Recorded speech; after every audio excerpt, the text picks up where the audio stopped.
दोस्तों नमस्कार, मैं हूं गोवर्धन लोधा और आप देख रहे हैं अपना यूट्यूब चैनल महाकाल इख्तिरासात। आप सभी का इस चैनल में बहुत बहुत स्वागत, हार्दिक अभिनंदन है। मेरी आप सभी से हाथ जोड़कर गुजारिश है कि आप अगर वीडियो पसंद आए तो इस चैनल को सब्सक्राइब करें, वीडियो को लाइक करें और कमेंट बॉक्स में लिखें। दोस्तों, आज के दौर में हम लोग देखते हैं कि अपने ही व्यक्ति अपने ही साथ छल कपट करते हैं और सोचते हैं कि हमें उसके बारे में पता नहीं चलेगा, और न जाने कितने लोग अपने ही लोगों के द्वारा ठगे जा रहे हैं। और वो जो लोग छल कपट करते हैं उनको लगता है कि हमें कोई नहीं देख रहा है, हम जो अपनी मनमर्जी से कर रहे हैं वो सब ठीक है। तो इस प्रकार अपने निजी स्वार्थ को सिद्ध कर दूसरे लोगों को जो ठेस पहुंचाते हैं, धोखा करते हैं और अपने ही लोगों के साथ में छल कपट करते हैं, ऐसे लोगों को समझाने के लिए मैं एक कहानी के माध्यम से इस दृष्टांत को प्रस्तुत करना चाहता हूँ। कृपया ध्यान से सुनिएगा। एक बार की बात है, एक बार 4 दोस्त थे जो हमेशा साथ में रहते थे, और वो जब टाइम आया वो एक गुरु के आश्रम में शिक्षा ग्रहण करने के लिए जाने वाले थे। तो चारों ने आपस में सोचा कि अब अपन गुरु जी के आश्रम में चलते हैं जहाँ हमें शिक्षा ग्रहण करनी होगी। तो चारों दोस्त गुरु जी के आश्रम की ओर चल दिए। गुरु जी के आश्रम में पहुंचने के बाद गुरु जी ने उनसे कहा कि आइए, क्या जो है आपको चाहिए। तो उन चारों ने कहा कि गुरु जी हमें आपके आश्रम में शिक्षा ग्रहण करनी है। गुरु जी ने कहा कि ठीक है, आपको गुरु के आश्रम में अगर शिक्षा ग्रहण करनी है तो इससे पहले मैं आपका एक टेस्ट लूँगा। उस टेस्ट में अगर आप पास हो जाते हो तो आप मेरे इस आश्रम में शिक्षा ग्रहण करने के पात्र हो। तो बच्चों ने कहा ठीक है गुरुजी, जैसी आज्ञा आपकी, क्या करना होगा। तो गुरुजी ने कहा है कि मैं आपको ये 4 बकरे देता हूँ और इन चारों बकरों को आपको अलग अलग दिशा में लेके जाना है। चारों को अलग अलग दिशाएं बता दी कि किसको किस दिशा में जाना है।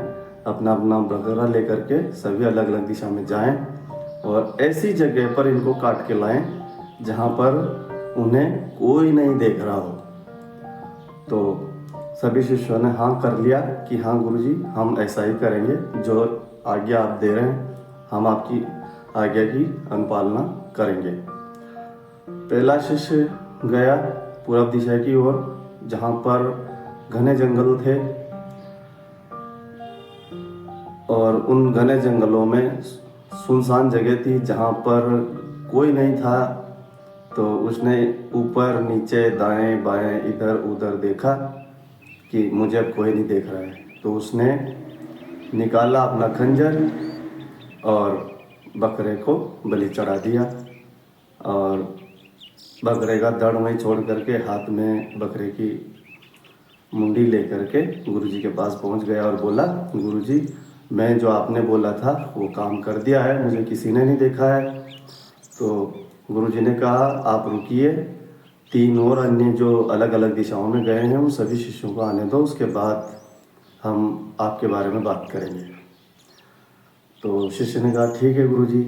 उसके बाद दूसरा शिष्य जो कि पश्चिम दिशा में गया था, उधर नदी और नदी के किनारे बड़ी बड़ी चट्टानें थी। उसने भी इधर उधर देखा, ऊपर नीचे देखा, दाएं बाएं देखा, उसको भी कोई दिखाई नहीं दिया। उसने भी अपना खंजर निकाला और बकरे की गर्दन काट दी, और वो भी बकरे का जो है सिर लेके गुरुजी के आश्रम में पहुंच गया। तीसरा शिष्य जो कि उत्तर में गया था, वो जाकर के और इधर उधर देखा उसने, तो वहाँ पर बहुत भीड़ भाड़ थी। तो उसने क्या किया कि अपने रिश्तेदार के घर में जा कर के, और जहाँ पर उसने बोला कि यहाँ पर कोई ना हो ऐसी जगह मुझे दे दो, तो ऐसी जगह गया और वहाँ उसने भी वही किया जो अन्य दो ने किया था। उसने भी बकरे का सिर काट दिया और बकरे का सिर लेकर के वो भी गुरुजी के आश्रम में पहुंचा। अब चौथा जो शिष्य था, वो चौथा शिष्य चूँकि दक्षिण दिशा में गया था और उसे भी जगह मिल गई सुनसान, जहाँ पर कोई नहीं देख रहा था, ऐसी जगह। लेकिन वो रास्ते में जाते जाते जाते जाते विचार करने लगा कि गुरुजी ने आखिरकार ये सब क्यों करवा रहे हैं। गुरुजी एक बेजुबान जानवर को हमारे द्वारा मरवाया जा रहा है, ऐसा गुरुजी आखिरकार नहीं कर सकते हैं। इसका कोई ना कोई रीजन होगा, कोई ना कोई कारण होगा। तो वो शिष्य काफ़ी देर तक सोच विचार करता रहा, एक पेड़ की छांव में बैठ गया, बैठा बैठा चिंतन करने लगा। कुछ समय बाद उसके मन में ख्याल आया कि यार, भले ही हमें कोई ना देख रहा हो, लेकिन वो ऊपर वाला तो देख रहा है। तो उसने आसमान की ओर देखा और अपने आप में सोचा कि नहीं, मुझे ये काम नहीं करना है, मुझे ये बकरा नहीं काटना है। चुपचाप वो मायूस होकर के और ऐसे हालत में गया कि क्या पता, अगर मुझे तो भले शिक्षा ग्रहण नहीं करनी है, ऐसी शिक्षा मुझे नहीं चाहिए, लेकिन मैं इस बकरे की गर्दन नहीं काटूंगा। और वो चुपचाप वापस अपना बकरा लेकर के गुरुजी के पास पहुंच गया। उधर गुरुजी उसका इंतजार कर रहे थे।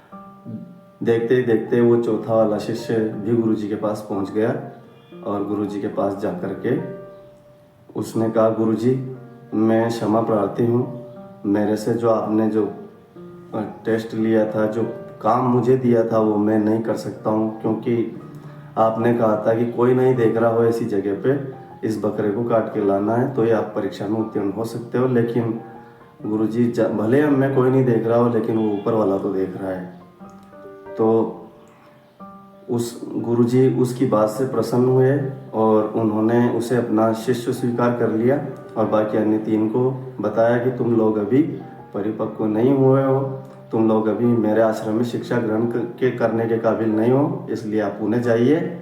और गुरुजी ने उस जो शिष्य बकरा नहीं काट के लाया था, उस शिष्य को अपने आश्रम में रखा। बाद में जाकर के वह शिष्य बड़ा ज्ञानी और पंडित बना। दोस्तों, इस दृष्टांत से हमें शिक्षा मिलती है कि हमें कभी ये नहीं सोचना चाहिए कि हमें कोई नहीं देख रहा है। हमें वो परमपिता परमात्मा देख रहा है, हमारी हर कार्यों पर उसकी नज़र है। इसलिए चाहे भले हमें कोई देखे या ना देखे, सभी कार्य ईमानदारी से करें। किसी के भी साथ छल कपट, अन्याय, धोखा इत्यादि ना करें। एक बार अगर हम कुछ भी गलत करने जा रहे हैं तो अपनी अंतरात्मा से पूछ लें कि क्या जो मैं काम या कार्य करने जा रहा हूँ, क्या वो सही है। अगर अपनी अंतरात्मा गवाह दे दे कि हाँ ये सही है, तो ही हमें वो कार्य करना चाहिए। यह नहीं सोचना चाहिए कि वाह, सामने वाले को क्या पता चलेगा, मैं जो कर रहा हूँ वो ठीक है। हम अपने आप को होशियार समझ लेते हैं, लेकिन ऐसा होता नहीं है। ऊपर वाले की नज़र में हम लोग दोषी ठहराए जाते हैं अगर हम वचन और कर्म से अगर किसी के बारे में गलत सोच भी लेते हैं, तो भी हम पाप के भागी हैं। बस इसी के साथ मैं अपनी वाणी को देता हूँ विराम।